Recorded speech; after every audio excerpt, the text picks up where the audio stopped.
دنیا میں سب سے پہلی قربانی اس کا ذکر خیر ہوگا، اور وہ قربانی ہے حضرت آدم علیہ السلام کے دو بیٹے ہیں، ایک کا نام قابیل ہے اور ایک کا نام حابیل ہے۔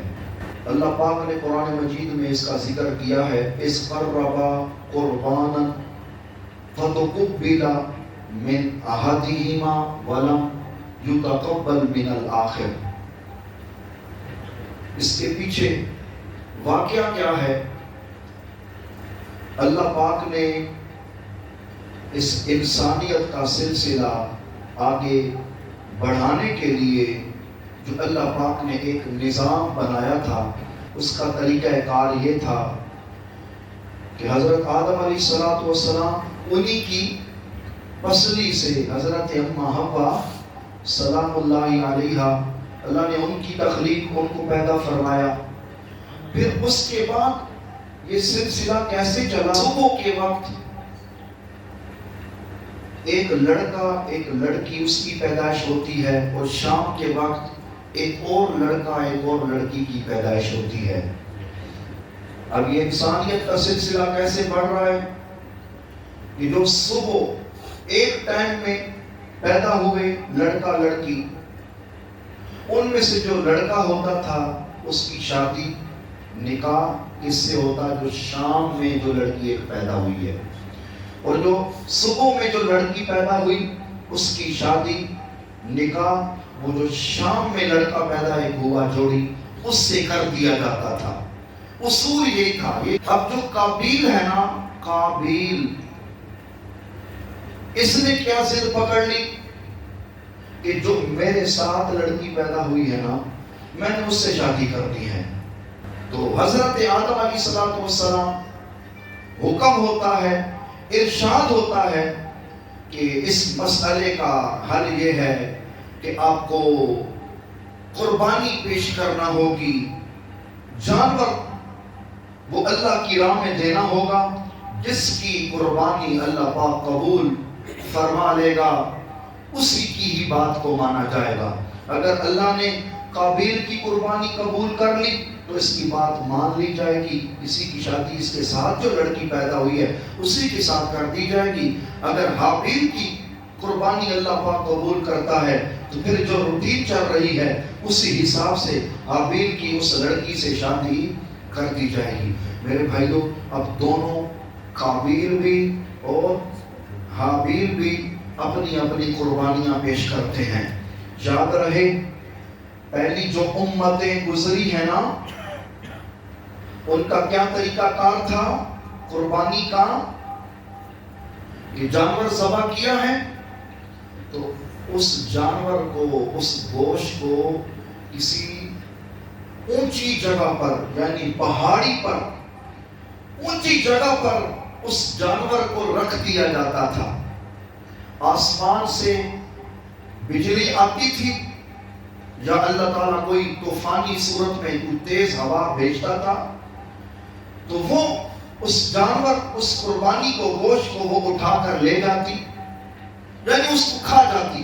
تو جب پتہ چلتا نا کچھ دیر بعد یا ایک دن بعد، 2 دن بعد، کچھ دیر بعد وہاں جا کر دیکھا جاتا، اگر تو وہاں وہ گوشت، وہ قربانی کا جانور موجود ہے تو پھر شکر ادا ہوتا تھا کہ رب نے قربانی قبول کر لی ہے۔ اگر ادھر ہی پڑا ہے تو پھر قربانی قبول نہیں ہوئی۔ تو ذرا ایک دفعہ الحمدللہ کہیں نا، ہم حضور کے غلام ہیں، اللہ نے ہمیں کیا عزتیں عطا فرمائی ہیں جی۔ پہلی امتوں میں کوئی بھی گناہ کر رہا ہے، کوئی بھی حرام کام کر رہا ہے، روایتوں کا مفہوم ہے اس کے دروازے پر لکھ دیا جاتا تھا غیب سے، اے جڑا کار ہے نا، اس کار والے دے اے کرتوت نے، یہ جو بندہ ہے نا، یہ جو بندہ ہے، انسان ہے، اس کے ماتھے پر لکھا ہے کہ اس بندے دے اے کرتوت نے۔ لیکن حضور کے غلاموں پر اللہ نے پردہ ڈال رکھا ہے، پردہ ڈال رکھا ہے۔ قربانی بھی ہم دے رہے ہیں، قبول ہوئی ہے یا نہیں ہوئی، اللہ نے یہ بھی ہم پر پردہ ڈال رکھا ہے۔ اور پہلی امتوں میں یہ تھا قربانی کی ہے، جانور دا گوشت اتنے رکھ دینا اپنے استعمال چ لے آنا کوئی نہیں. یہ بھی مہربانی ہے کہ ہم جانور کی قربانی کرتے ہیں, گوشت اپنی مرضی سے اپنے پاس بھی رکھتے ہیں, رشتہ داروں کو بھی دے دیتے ہیں, اور حضور کی غریب امت میں بھی تقسیم کر دیتے ہیں. تو یہ ہم پر یہ ایک خاص عنایت ہے. اب ہوا کیا, حابیل نے قابیل نے جب قربانی جانور ذبح کیا, پہاڑی پر چوٹی پر رکھا, ہوتا کیا ہے, اللہ پاک حابیل کی قربانی کو اٹھا لیتا ہے بجلی کے ذریعے. وہ جو آسمانی بجلی اچک لے جاتی ہے, اور قابیل کی قربانی وہیں پر رہ جاتی ہے. اب کیا فیصلہ ہوا کہ اے قابیل تیری قربانی قبول نہیں ہوئی, حابیل تیری قربانی قبول ہو گئی. تو پھر وہی ہوا کہ جو قابیل کی ڈیمانڈ تھی پوری ہوئی نہیں, کہ میرے ساتھ جو لڑکی پیدا ہوئی ہے میری اسی سے شادی ہونی, اس سے نہ ہوئی. تو میرے بھائیو, دنیا میں یہ سب سے پہلی قربانی ہے, وہ بیان کر رہا ہوں. دنیا میں نعوذ باللہ سب سے پہلا جو ناحق قتل ہے وہ بیان کر رہا ہوں. اب جب قابیل کی بات پوری نہ ہوئی, کوئی ایسے بندے بھی ہوتے ہیں نا, فیصلہ بھی کیا جاتا ہے, پنچایت بھی لگتی ہے, عدالت سے فیصلہ بھی ہوتا ہے, شرعی جو قاعدہ ہے, شرعی رب رسول کا جو فیصلہ ہے وہ بھی بیان ہو جاتا ہے, وہ بندہ پھر بھی اس کو مانتا نہیں ہے. اب قابیل نے کیا کیا, اسی حسد میں, اسی غصے میں اپنے ہی اس پیارے بھائی حابیل کو قتل کر ڈالا. قابیل نے اپنے اس بھائی کی اس لاش کے ساتھ کیا کیا. ٹھیک ہے, اب میں آپ کو یہ بھی بتاؤں کہ منگل کو, بدھ کو آپ نے دیکھا ہوگا, قصاب حضرات, یہ گوشت والا جو معاملہ ہوتا ہے, ٹھیک ہے, وہ چھٹی ان کی ہوتی ہے. لیکن ابھی جو وہ چھٹی کرتے ہیں نا, وہ تو ان کا اپنا ایک ظاہری دنیاوی معاملہ ہے کہ حکومت کی طرف سے بھی ہوتا ہے کہ چھٹی کی جائے.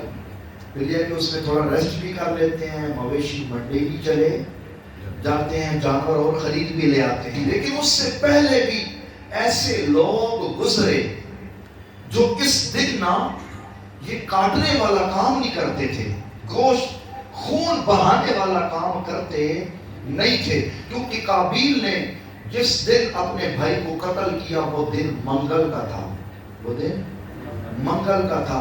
وہ منگل کو قتل ہوا ہے, اس نے جو اس کو دفنایا ہے اپنے بھائی کو, اس کو کچھ ایک دن لگا, وہ اگلا دن ہو گیا بدھ. تو اس وجہ سے پرانے زمانے میں, پچھلے وقتوں میں ایک رواج ایسا رہا, ایک لوگوں کا ایک ذہن ایسا رہا کہ منگل اور بدھ میں خون بہایا نہ جائے.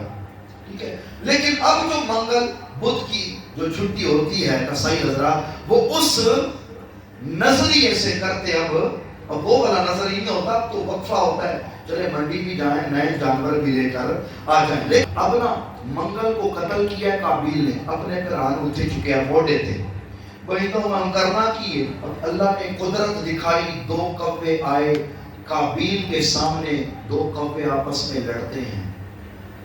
ایک کوا دوسرے کوے کو مار دیتا ہے. جب وہ کوا کیا کرتا ہے, چونچوں کی بڑی تیز ہوتی ہے پنجے, وہ زمین پنجے لگاتا ہے جگہ, یعنی قبر, اس حساب سے اس کی قبر بناتا ہے, اس کو اندر دفناتا ہے. تو یہ قابیل کیا کرتا ہے, ہاتھ رکھتا ہے, اوئے ہوئے میرے تو عقل مند تھے, کہاں ہے گئے, میں لگا پھرتا بھی, میں اپنے اس پر آدھی اس حابیل کی لاشتا کی کر رہا ہوں, میرے تو چنگا, میرے تو سیاڑت ہے, کہاں نکلے. جب دیکھا قابیل نے کہ 2 کوے, ایک نے اس کو مار دیا ہے, دفنا دیا ہے, تو پھر قابیل کیا کرتا ہے, اسی طرح قبر بناتا ہے. حابیل کو, اپنے اس بھائی کو وہ قتل کیا ہوا بھائی, اس کو دفنا دیتا ہے.